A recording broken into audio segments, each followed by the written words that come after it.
기도하겠습니다. 하나님 아버지, 참 마음은 원하지만 원하는 마음의 소원은 행하지 못하고 원치 않는 바를 자꾸 행하는 저희들, 이 새벽에 아버지 앞에 엎드려 하늘의 힘을 구합니다. 마음에 원하는 바, 주님이 기뻐하는 바를 행할 수 있는 믿음을 주시고 힘을 주셔서 이 하루도 주가 주신 힘으로 승리할 수 있도록 은혜 베풀어 주옵소서. 말씀을 귀하게 받겠습니다. 주신 말씀으로 깨우쳐 주시고 그 말씀이 우리에게 생명의 양식이 됨을 허락하여 주옵소서. 예수님 이름으로 감사하며 기도하옵나이다. 아멘. 호세아 5장 1절로 7절까지입니다. 우리 천천히 합독하도록 하겠습니다. 제사장들아 이를 들으라. 이스라엘 족속들아 깨달으라. 왕족들아 귀를 기울이라. 너희에게 심판이 있나니 너희가 미스바에 대하여 올무가 되며 다보르에 진 그물이 됨이라.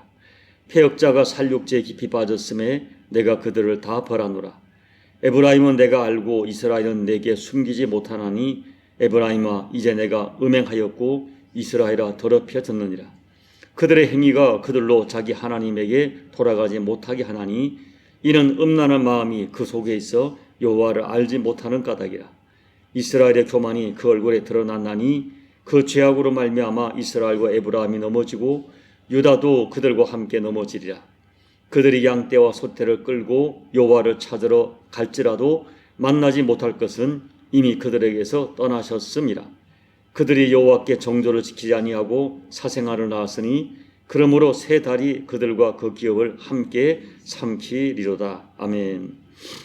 오늘 말씀에서 이스라엘 백성의 죄가 더 이상 회복될 수 없는 단계에 와 있다고 말씀합니다. 그 이유가 뭐냐 하면요, 여러분 한 번 거짓말로 하나님을 속이고 그걸로 그치지 않고 거짓말을 감추기 위하여 또 다른 거짓말을 하고 또 그 거짓말을 감추기 위하여 또 다른 거짓말을 하는 것입니다. 심지어 남을 속인 후에 그것을 감추기 위하여 증인될 수 있는 사람을 죽이는 일을 서슴지 않을 정도로 타락했습니다. 이제는 하나님께서 도저히 용서할 수 없는 단계를 넘어선 것입니다. 여러분 6절 말씀을 보면 그들이 양떼와 소떼를 끌고 와서 여호와를 찾으러 갈지라도 만나지 못할 것은 이미 그들에게서 떠나셨습니다. 무슨 말인가 하면요, 이스라엘 백성들이 자기 죄를 용서받겠다고 양떼를 끌고 오고 소떼를 끌고 성전을 찾아와서 용서를 구해도 용서받을 수 없다라고 하세요. 그 이유가 무엇입니까? 이미 하나님의 마음이 그들에게서 떠나셨기 때문이라고 이야기합니다. 여러분, 성경이 증언하는 하나님 어떤 분이십니까? 이사야 1장 18절 이하를 보면 우리 죄가 주홍 같고 진홍같이 붉을지라도 와서 회개하면 그 죄를 눈과 같이 희어지고 양털까지 희게 주겠다 하시는 분이 우리 하나님이세요. 시편 103편을 보면 여호와는 긍휼이 많으시고 은혜로우시며 노하기를 더디하시며 인자하심이 풍부하시다고 말씀합니다. 그래서 우리가 하나님께 용서를 구하면 우리의 죄를 따라 처벌하지 않고 동이 서에서 먼 것처럼 만날 수 없는 것처럼 우리 죄를 멀리 옮겨주시겠다 말씀합니다. 그리고 아버지가 자식을 불쌍히 여김같이 긍휼히 여겨주시겠다. 왜냐하면 우리가 우리 체질을 아시고 우리가 얼마나 연약한지 아시고 또 우리가 진토, 먼지 같은 존재임을 아십니다. 죄를 지을 수밖에 없는. 이것이 하나님의 근본 마음이에요. 그런데 왜 하나님께서 이스라엘 백성이 양을 떼로 몰고 오고 소를 떼로 몰고 와서 제물로 드린다 할지라도 만나주지 않는다고 말씀하실까요? 여러분 이것을 아셔야 돼요. 하나님께서 원하시는 것은 형식적 제물이 아닙니다. 진실을 원하세요. 진정한 마음을 원하세요. 하나님은 인간들에게 결코 이용당하지 않으십니다. 여러분 분명히 하나님께서는 우리 인간이 아무리 큰 죄를 짓고 자주 죄를 짓고 그리고 자주 와서 용서를 구해도 그 마음이 진심이면 다 용서해 주십니다. 그러나 하나님의 용서하는 은혜를 남용해서 하나님은 재물 가져오셔서 용서해 주셔 하는 마음을 가지고 알면서 죄를 짓고 형식적으로 제물을 드리는 것 속지 않습니다. 이스라엘 백성들의 죄에 빠진 것은 실수나 우연이 아니었어요. 분명히 이것은 죄가 된다는 것을 알고 이 죄를 지으면 하나님께 버림받을 수 있다는 걸 알면서도 행동하는 것입니다. 알면서 죄를 져요. 죄를 짓고 가서 뭐 또 제물을 드려 번제를 드리고 속죄제를 드리면 용서하시겠지. 뭐 이런 것입니다. 그냥 한두 번 유혹을 받아 넘어진 것이 아니라 사생활을 낳을 정도로 습관적이고 구조적인 죄를 짓습니다. 그리고도 진심으로 회개하는 것도 아니었어요. 죄를 짓고 제사라고 하는 형식을 따라 제물을 바치기만 하면 용서된다 생각한 것입니다. 여러분, 하나님께서는 연약한 인간의 죄는 무한 용서하시지만 인간의 거짓에는 속지 않습니다. 오늘 말씀에 아무리 제사를 드려도 받지 않으실 정도로 이스라엘 백성들은 정말 타락했어요. 겉다르고 속다른 가식과 위장에 능한 자들이 되었습니다. 그렇다면 저들이 제사를 드릴지라도 받지 않을 정도로 깊이 빠져있는 죄는 무엇입니까? 본문 말씀에 하나님이 경고하시는 죄 중에서 우리 시대와 밀접하게 연결되어 있는 두 가지만 말씀드리려고 합니다. 첫째, 음란한 사상과 행동이 온통 마음에 자리 잡고 있는 죄입니다. 저들의 음란한 삶은 그들의 생활이 됐어요. 그런데 여러분, 호세아에서 말하는 음란은 우리 인간적인 음란이기 전에 본질적으로 우상숭배입니다. 이게 하나님과의 관계에서 음란이에요. 우상이죠. 하나님 외에 다른 것을 섬기는 거예요. 그들은 가나안 신에게 제사 드리는 것 더 이상 수치스럽게 생각하지 않았고 이제는 숨기지도 않고 노골적으로 드립니다. 그것은 죄가 아니라 시대 문화라고 생각했고 가나안에 살려면 다 그렇게 해야 한다고 자기를 합리화하는 것입니다.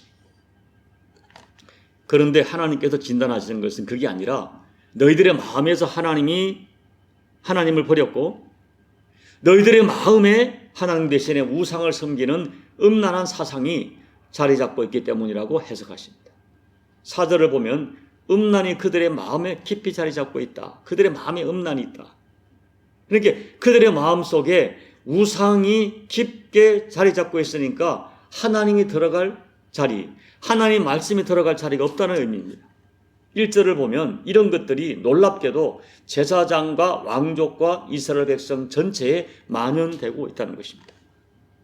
사랑하는 여러분, 이런 거죠. 우리 사회에도 먹고 살기 위해서는 무엇이든 용납된다 하는 가치가 통용됩니다. 먹고 살기 위해서 불법, 내가 이런 일을 하는 것은 사업상 어쩔 수 없는 것이라고 변명합니다.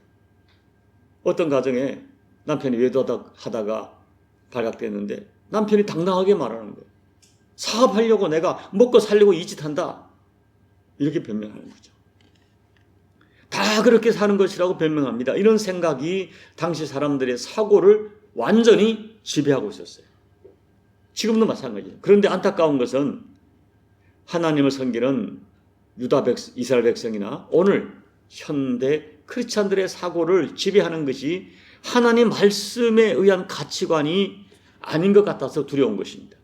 하나님의 말씀보다도 이 시대 가치관, 사상, 정신이 크리스찬들의 마음을 지배하는 것 같아서 두려워요. 그 결과가 뭐냐 하면, 그 증상이 뭐냐 하면 현대사회는 인간들의 죄를 심각하게 받아들이지 않습니다. 그런 관점에서 동성애도 인권이다. 인간이 가지는 권리다. 그들도 어쩔 수 없다.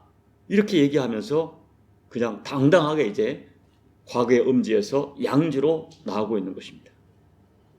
여러분, 오늘 시대는 돈이 우상이고 성문화가 극대화된 시대입니다. 돈이라고 하면, 돈만 벌 수 있다면, 아니 어떤 불법도 수용되고 저 어떤 무서운 일들이 벌어지기도 하죠. 또 현대 문화는 눈으로 보고 귀로 듣는 모든 것이 음란합니다. 두려운 것은 이런 세상의 악한 가치관과 풍조가 아무런 저항 없이 우리 마음을 들락거리고 있는 거예요. 사회 전체가 수용하는 시대 문화와 가치관이 나도 모르게 조금씩 우리 생각과 마음의 고지를 점령하고 있는 것입니다. 그러다 보니까 전에는 절대 안 돼. 안 돼. 도무지 수용할 수 없어 하는 것들이 어느새 나도 모르게 그럴 수 있다라고 수용되는 것입니다. 그러나 여러분, 우리가 성경이 말하는 진리를 분명히 아셔야 돼요. 4절을 정확하게 해석하면 우리 마음에 하나님이 계시면 세상에 음란한 사상, 우상이 들어올 수 없고, 어떤 음란한 사상과 우상이 자리 잡으면 하나님이 나가야 돼요. 왜냐하면 둘은 공존이 안 됩니다.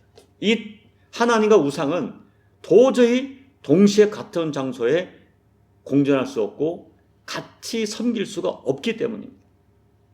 자, 여러분, 우리가 살다 보면 까마귀가 내 머리 위를 지나갈 수가 있어요. 우리가 보고 듣는 모든 것들이 음란하고 악한 것들이 막 지나갑니다.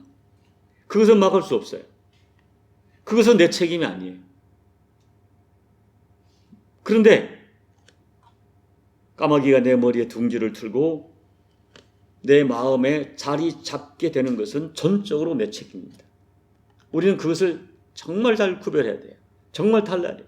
온 세상이 악한 가치관과 악한 문화가 판을 치지만 나도 모르게 그럴 수 있어 라고 수용되는 것을 두려워해야 됩니다. 가나안 사상과 가나안 문화와 가나안 가치관이 내 마음을 점령하는 것은 무서운 것입니다. 이 가나안의 사상과 가치관이 내 마음을 자리 잡고 있는 상태에서는 아무리 양을 때려 몰고 오고 소를 때려 몰고 와서 제사를 드려도 하나님 받지 않습니다. 우리는 그것을 잘 생각해야 돼요. 내 마음속에 세상의 가치관이 가나안의 문화가 가득 차 있고 또 내가 일주일 동안은 세상 방법으로 막 불법으로 막 악한 일을 하다가 교회에 와서 회개하고 예배 드리면 하나 용서하시겠지. 그건 안 됩니다. 우리가 그것을 잘 분별해야 돼요.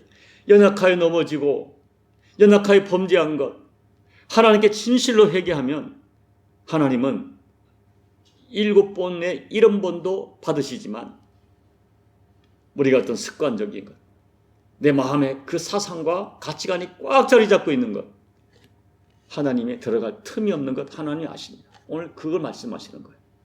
둘째, 교만한 마음 때문에 하나님께서 그들의 제사를 받지 않으십니다. 5절을 보면 이스라엘의 교만이 그 얼굴에 나타났도다. 호세아가 선지자로 활동하던 이 시기에 이 북이스라엘은 이스라엘 역사상 최고의 경제적 번영을 누리고 있었어요. 그러한 번영이 그들의 마음을 교만하게 만들었어요. 세속적인 이 번영을 가진 자의 자신만만함, 돈을 가진 자의 그 어떤 그 자신만만함, 그들의 얼굴에 나타날 정도로 교만했어요. 아주 교만했습니다. 그런데 여러분, 호세아서가 말하는 이 교만은 어떤 윤리와 도덕적 차원의 교만이 아니에요. 하나님과의 관계에서 이런 거죠. 내 힘으로 내가 이런 성공을 이루었고 내가 내 인생을 이루었다고 주장하면서 은근히 하나님 없이도 내가 가진 번영으로 얼마든지 행복한 인생 살 수 있다고 생각합니다. 그 결과가 뭐냐면 하나님께 간절하지 않아요. 하나님을 그렇게 간절하게 찾지 않아요. 꼭 저렇게 막 목마르게 기도하지 않습니다. 하나님이 반드시 필요하진 않아요. 오히려 이 사람들에게 하나님께 예배하고 제사를 드리고 헌금을 드리는 것은 일종의 보험 같은 거예요. 내가 드리기만 하면. 사실 그 당시에 선지자들이 그렇게 가르쳤어요. 우리에게 성전이 있고 우리에게 제사가 있는 한 우리는 망하지 않는다. 그러니까 그들이 드리는 제사는 일종의 보험 같은 것이죠. 그러나 하나님이 그들의 마음에 계시지 않았어요. 하나님께 간절하지 않았어요. 하나님이 절대 필요하지도 않았어요. 정말 무서운 영적 교만입니다. 그리고 이렇게 교만하게 되면 다음으로 와지는 증상이 뭐냐면 죄를 심각하게 생각하지 않는다는 것입니다. 세상이 다 그렇게 사는데 내가 죄인이라는 생각이 절실하지 않아요. 다 그렇게 사는데 왜 나만 가지고 그래? 깨끗한 사람 있어 나와봐. 그래도 나는 이렇게 살려고 애쓰고 있어. 하나님 앞에 이렇게 살고 애쓰고 있어. 이렇게 얘기해요. 그래서 회개의 기도를 드리고 회개의 제사를 드리지만 형식입니다. 그래서 여러분 그 당시 어떤 일이 있었는가 하면 그들의 죄를 지적하는 선지자들과 다투고 때리고 옥에 가두고 심지어 죽였습니다. 특히 북이스라엘에서는 많이 죽였어요. 하나님 말씀을 전하는 선지자들을 그렇게 학대했어요. 무시하고 박해합니다. 여러분, 특별히 1절 말씀을 보면 오늘 하나님께서는 특별히 그 당시에 이스라엘 지도층에게 경고하시죠. 왕족들, 제사장들, 정치적 지도자들, 종교적 지도자들, 그리고 백성들. 현 시대도 그렇습니다. 지도층이 하나님과 교만할 수 있어요. 교회로 보면 목사, 장로가 교만합니다. 또 나와 남다른 은사를 가진 사람, 나보다 특별하게 열정적인 사람이 자기 열심을 가지고 이렇게 어떤 권면과 권고를 잘 듣지 않는 경우가 있습니다. 교회 리더들이 죄를 심각하게 보지 않습니다. 세상에서 성공한 교인들, 지식이 많은 교인들과 사회적 지위를 가진 사람들은 얼굴에 그들의 교만을 드러낼 수가 있습니다. 그래서 정말 조심해야 돼요. 여러분, 교만하면 소와 양을 떼로 데리고 와도 하나님이 그 사람의 예배를 받지 않으세요. 정말 무서운 말씀입니다.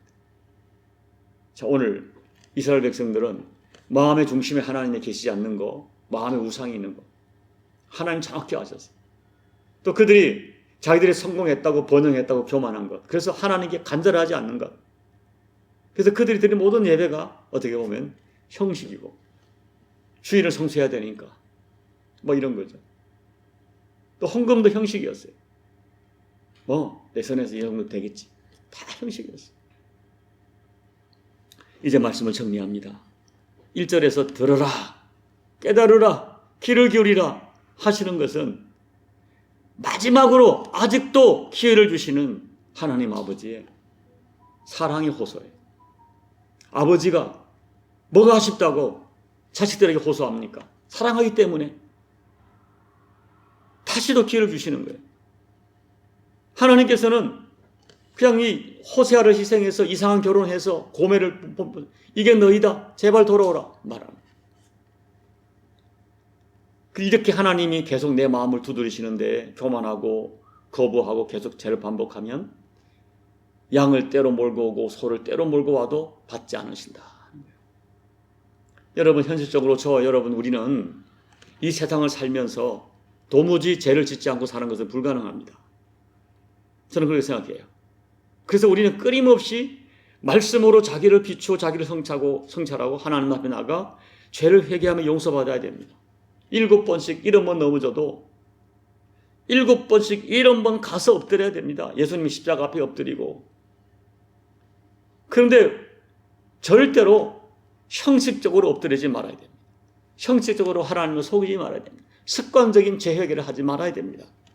자신의 연약함을 붙들고 진실하게 통곡하며 울어야 돼요. 그리고 점점 삶이 좋아져야 돼요. 죄와 싸우고 넘어졌으면 또 싸우고 회개하고 또 싸우고. 여러분, 그렇게 우리가 연약함을 붙들고 간절하게 드리는 예배는 부족해도 하나님이 받으십니다. 우리 마음을 아십니다. 내 마음에 하나님 계신 거, 하나님 계시지만 연약하게 자꾸 넘어지는 거 주님은 아세요. 그래서 우리가 주님 앞에 회개하면 우리 죄가 주홍 같고 진홍 같을지라도 용서하시고 동에서 서가 먼 것처럼 옮겨주시고, 아비가 자식을 불쌍히 여기같이 불쌍히 여겨주시는 것이 아버지의 본심이에요. 그런 마음으로 드릴 때 우리의 예배가 하나님께 연락됩니다. 그리고 하나님 주시는 은혜의 문이 열릴 거예요. 오늘 이 이스라엘 백성의 이 큰 죄, 두 가지 죄. 왜 양을 떼로 몰고 오고 소를 떼로 데리고 와도 받지 않으시는가?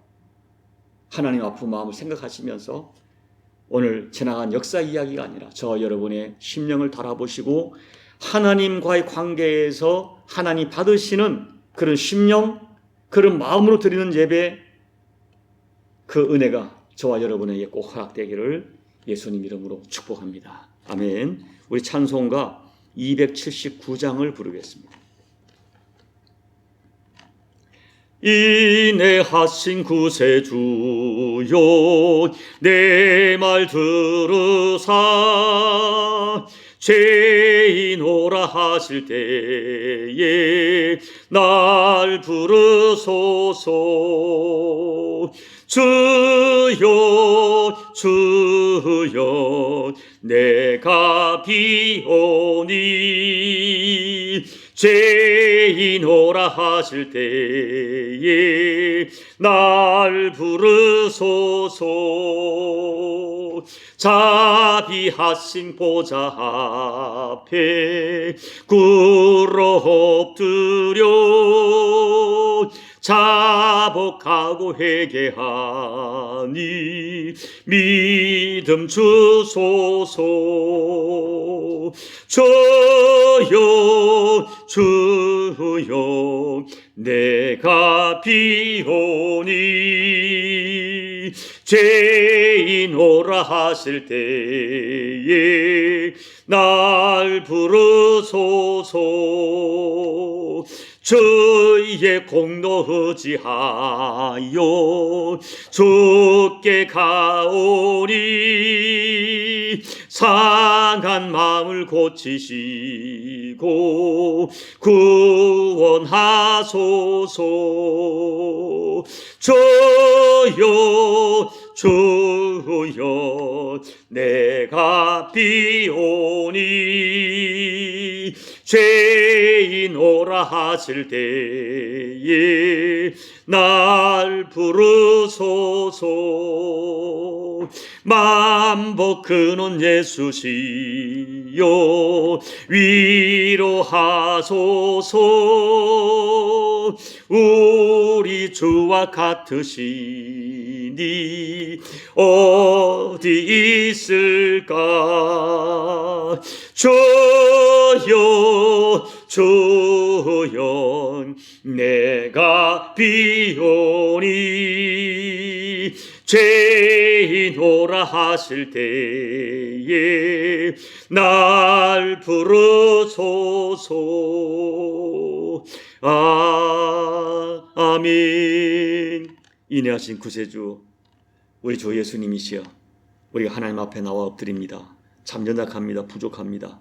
주님의 은혜, 하나님 아버지의 용탄의 은혜가 없으면 살 수 없는 저희들임을 고백합니다.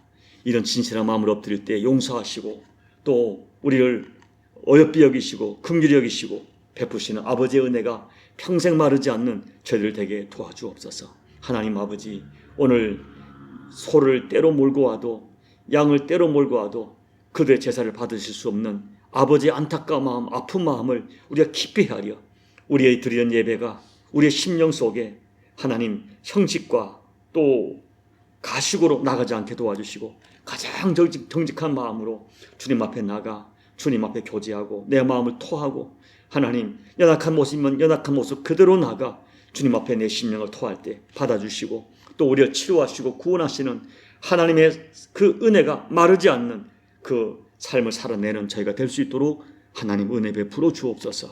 예수님 이름으로 감사하며 기도하옵나이다. 아멘. 오늘 하나님 아버지 아픈 마음을 생각하시면서 여러분, 하나님은 내 마음의 우상이 뭔지, 내 마음에 아버지가 계신지, 세상이 가치가 있는지 알고 계십니다. 정직한 모습으로 나가십시오.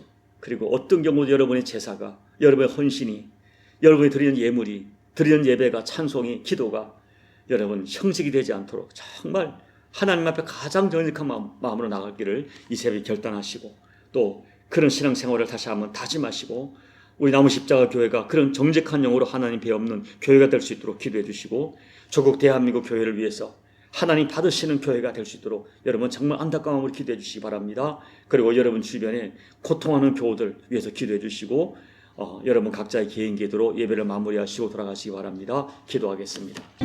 아버지 하나님,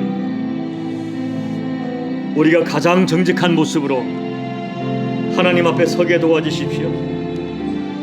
하나님이 우리의 제사를 받게 합당할 수 있도록, 우리 예배를 받게 합당할 수 있도록 주님 앞에 나갈 때마다 가장 정직한 모습으로 나가게 도와주시고 아버지가 기뻐하는 삶을 살아낼 수 있도록 하나님 도와주시고, 아버지 하나님, 이 은혜가 너무나 절실합니다. 이 은혜가 너무나 절실합니다. 아버지 하나님 도와주십시오. 아버지 도와주십시오. 아버지 도와주십시오. 하나님 아버지 은혜 베풀어 주셔서 아버지 기뻐하는 삶을 살아내는 저희가 될 수 있도록 주님은 예배 풀어주십시오. 하나님, 왜 이렇게 아버지가 아파하시는지, 왜 이렇게 하나님이 우리의 심령 속에 무엇이 있는지 아시고 이렇게 아파하시는지, 이렇게 아버지 들으라 말씀하시면서 주님께서 오히려 우리 아비가 자식을 불쌍히 같이, 아비가 자식을 징계하신 같이 징계하시는지 깨달아 회개하며 돌아가게 도와주시고, 내 모습 그대로 아버지 앞에 서서 하나님과 가장 진실한 교제와 진실한 예배를 올려드리는 저희가 될 수 있도록 하나님 역사해 주시고,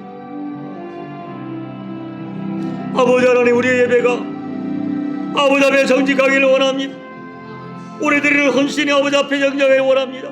우리의 기도가, 우리 모든 아버지의 인생이 하나님 앞에 가장 정직한 모습이 되기를 원합니다. 내 마음에 정말 주님이 주님으로 계시고 하나님이 아버지로 계시는, 내 영광 받으실 존귀하신 하나님으로 계시는 그 믿음이 진실하기를 원합니다.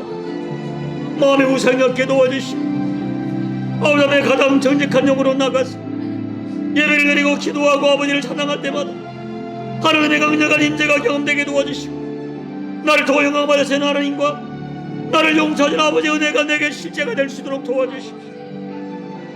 이 새벽에 우리의 기도가 가장 정직하게 도와주시고, 내가 어떤 모습 옆에 살지를 깨달아 주님 도와주시고, 가장 정직한 기도와 정직한 예배와 진실한 모습으로 아버지 앞에 나가는 저희가 되게 도와주십시오. 아버지,